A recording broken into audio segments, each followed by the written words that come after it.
Está con nosotros el congresista Daniel Mora, presidente de la Comisión de Educación del Congreso.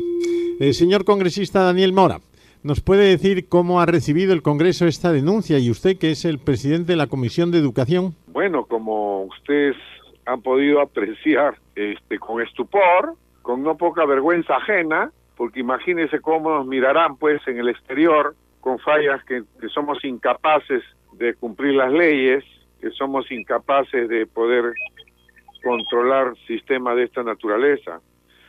Entonces, este es un verdadero problema recurrente, que cada vez que sucede una de estas cosas, comenzamos a revisar nuevamente toda la normatividad. Acá hay leyes que se han dado justamente para eso, leyes que se han dado para controlar el abuso de los precios, ley que se ha dado para evitar que las editoriales impongan sus textos escolares con los cuadernos de trabajo incluidos, leyes que se han dado para poder usar un libro por segunda o tercera vez, porque prácticamente en un país como el nuestro se tenía que comprar los mismos libros y todos los años, y no podíamos dejarlo al hijo siguiente o como era antes.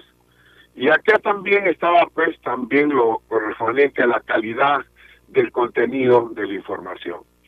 Se ha hablado de que evidentemente los directores y los docentes que tienen responsabilidad de revisar los contenidos, también la calidad del texto, han incumplido su rol, y en 200 y tantos colegios.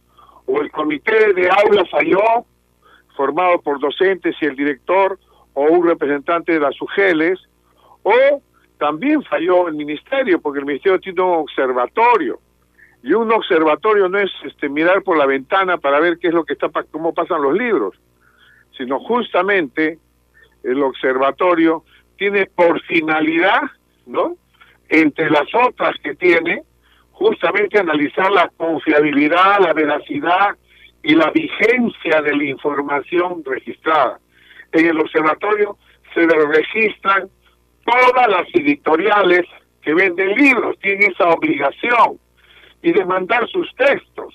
La editorial evidentemente ha cometido graves errores, porque no son errores pequeños de 1 o 2 páginas, es casi todo el libro, y se han atrevido muchos a decir que se estaba enseñando a los alumnos por el error, así que resulta prácticamente irónico. ¿Por qué? Por ahorrar unos cuantos centavos, porque sacar el máximo de lucro a la venta de un libro, porque no se explica cómo una editorial no puede tener un equipo de corrección, un equipo de correctores para ver el tema gramatical, el tema de la presentación, el tema del contenido, que lo tiene cualquier editorial del mundo. Pero yo creo que acá ha habido negligencias de todo tipo, desde el Ministerio de Educación, que tiene el rol fundamental de supervisar, sean colegios públicos o privados, así de simple.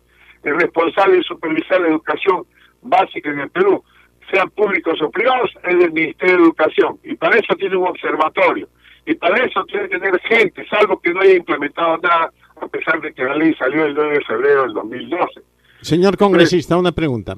¿Hay alguna ley que vaya directamente a eso que usted dice, de que el Ministerio de Educación o los profesores o los directores tienen obligación de revisar los textos que se dan? Porque yo me pregunto que si hubiera salido un texto de geografía donde le entregamos 1 metro más de frontera a Chile o a Ecuador, se hubiera puesto el grito en el cielo, porque qué malos nacionalistas y qué poco queremos a nuestra patria. Pero claro, el poner esos errores en un libro donde estamos enseñando a estos señores que viven en nuestra patria y que son los peruanos y peruanas que viven dentro de esas fronteras, pues me parece que es una falta mucho más grave que el metro que se da o se quita en la frontera. Entonces, totalmente de acuerdo. ¿Hay alguna ley que invite? Sí, y que yo le digo la ley 29839. ¿Qué dice? Esa es la ley. Yo le pongo el caso del observatorio y le voy a leer el artículo 4, Observatorio Nacional de Textos Escolares. Créase el Observatorio Nacional de Textos Escolares a cargo del Ministerio de Educación para que el órgano de línea encargado publique en su portal los criterios pedagógicos e indicadores de calidad que todo texto escolar debe contener y la información actualizada sobre el precio final de estos, fijados libremente por el proveedor. Uno, para el control de precios. El otro, las editoriales que se dedican a la venta de textos escolares están obligados a registrarse en el Observatorio Nacional de Textos Escolares y a señalar directamente el precio final de los textos escolares y la variación de estos mediante un sistema aplicativo implementado por el Ministerio de Educación, que es responsable de la confiabilidad, veracidad y vigencia de la información registrada en los textos. Entonces acá, y hay otros párrafos más, la información del Observatorio Nacional de Textos Escolares debe estar ordenada de acuerdo con la localidad y clasificada según el grado, materia, niveles, etcétera. Entonces, está aquí. También da la responsabilidad, en el caso de los colegios, el proceso de selección de textos escolares en las instituciones públicas educativas, cuando se recomiende la adquisición de textos escolares, la selección de estos se realiza sin que medie beneficio económico directo o indirecto para la institución educativa, sus promotores directivos. Para tal efecto, la institución educativa convoca a los comités de aula o a las asociaciones de padres de familia y además puede solicitar la presencia de un representante de la UGEL en calidad de observador. Los docentes, en coordinación con el director, presentan a los padres de familia en lo posible por lo menos 3 propuestas de texto, etcétera, etcétera. Como verán, está esto señalado, ¿no? Sí, de acuerdo. Pero luego es un problema porque no se cumple. Entonces, primero hay ahí una lógica de ganar plata del corto plazo y eso se le ha escapado a la editorial que, como usted dice, no ha tenido un comité que todas las editoriales tienen, porque antes de que yo firme un documento en mi editorial, ¿cómo voy a dejarlo salir con esos errores? Entonces tengo un comité que revisa por lo menos ya. Entonces ahí ha habido editorial, ¿no es cierto? Un apresuramiento grave por ganar plata y seguramente se les estaba pasando el tiempo y tenían que vender los libros y me parece grave. Pero claro, hay también una confiabilidad también del ministerio, porque ¿cómo ha dejado pasar eso? Porque en el ministerio esos textos han tenido que llegar. Ahora, yo no sé cuántos textos y cuántas editoriales se publican, cuántos textos se publican al año de editoriales privadas y que llegan al ministerio, porque bueno, pero de todas maneras tenían que tener la capacidad para revisar los textos. Así es, esto ha ido a los colegios privados, particulares, que son más o menos, se ha estimado en más de 200 colegios. Podría ser más, y estos textos deben ser recogidos de todas maneras, y usted lo ha mencionado muy bien. Imagínese que no hubiera sido cosas tan fácilmente de apreciar en un texto como son esas sumas con números grandes, etcétera. Pero si hubiera sido, por ejemplo, historia, o si hubiera sido, como usted lo ha mencionado, geografía, o hubiera sido, por ejemplo, incentivar el terrorismo, o, ¿me entiende? Sí, entonces, totalmente.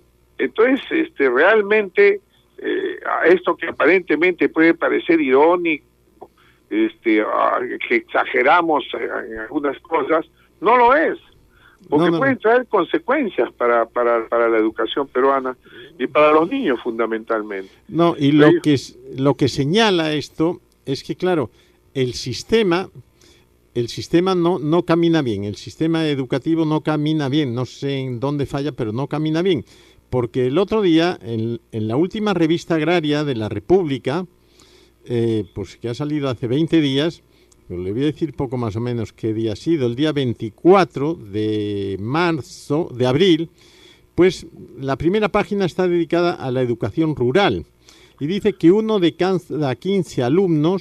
solo uno de cada 15 alumnos entiende lo que lee en las zonas rurales.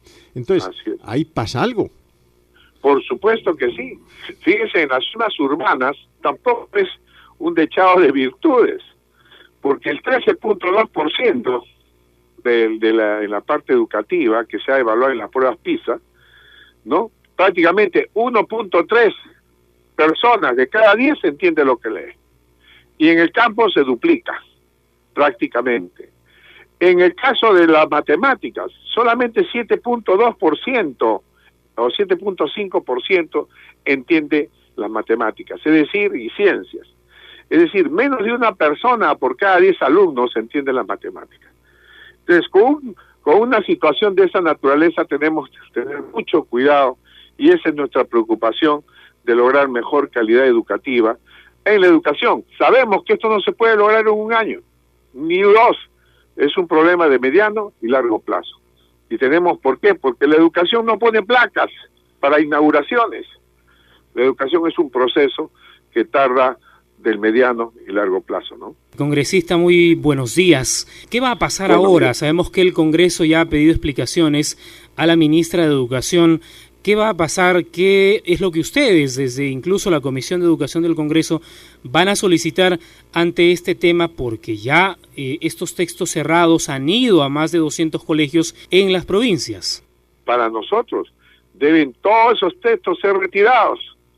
Los directores de las instituciones educativas tienen el rol fundamental de retirar, y la empresa debe ser sancionada y reemplazar todos estos textos. No sé si será por la misma editorial, corregidos, o otros textos, pero debe ser sancionado por Indecopi. En la ley también se considera a Indecopi. Indecopi cumple su rol tampoco. Entonces, acá las leyes se dan por gusto, no se cumplen. Entonces, el problema es ahora, ¿no?, que realmente se comience a hacer una acción de cumplimiento de la ley, nada más. No se exige más, solamente el cumplimiento de la ley. Y ese es el tema, que acá no cumplimos la ley fundamentalmente, sino que igual pasa con la seguridad ciudadana. Le piden al Congreso nuevas leyes, más leyes. ¿Qué hace el Congreso? El Congreso ha sacado cientos, miles de leyes. El tema de nuestro país es que no se cumple, ¿no? Si eso no justifica mucho el Congreso, entonces tenemos que cumplirla. Cuando sale la ley, hay 3 leyes que se sacaron para este tema, por ejemplo. Salió en 2010 una ley, después salió un decreto supremo, y esta última ley que salió el 9 de febrero. ¿Qué hacemos con los 3 documentos si no los cumple el Ejecutivo? Si el Ministerio de Educación le falta gestión, le falta agilidad para poder mover a su ministerio, para que pueda supervisar a las editoriales y que para que pueda supervisar la educación misma. Entonces, ahora, ¿cuál es la salida del ministerio? Eso lo hemos transferido a los colegios, o eso lo hemos transferido a los gobiernos regionales, como pasa con la infraestructura. Ahora usted va al ministerio y dice, ¿cómo va tal colegio? No es nuestro problema, porque nosotros ya hemos transferido el dinero a las regiones, y las regiones se ocupan de la construcción y el mantenimiento. Entonces usted ve un director de un colegio que no tiene ni siquiera un sol para cambiar un vidrio, ni un sol para cambiar un foco que se quemó.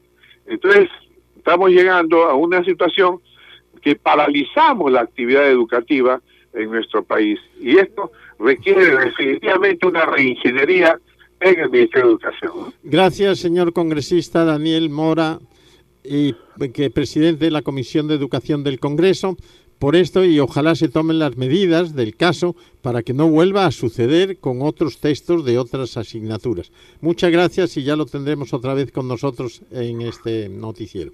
Ok, un abrazo a Radio Marañón, a todos sus oyentes.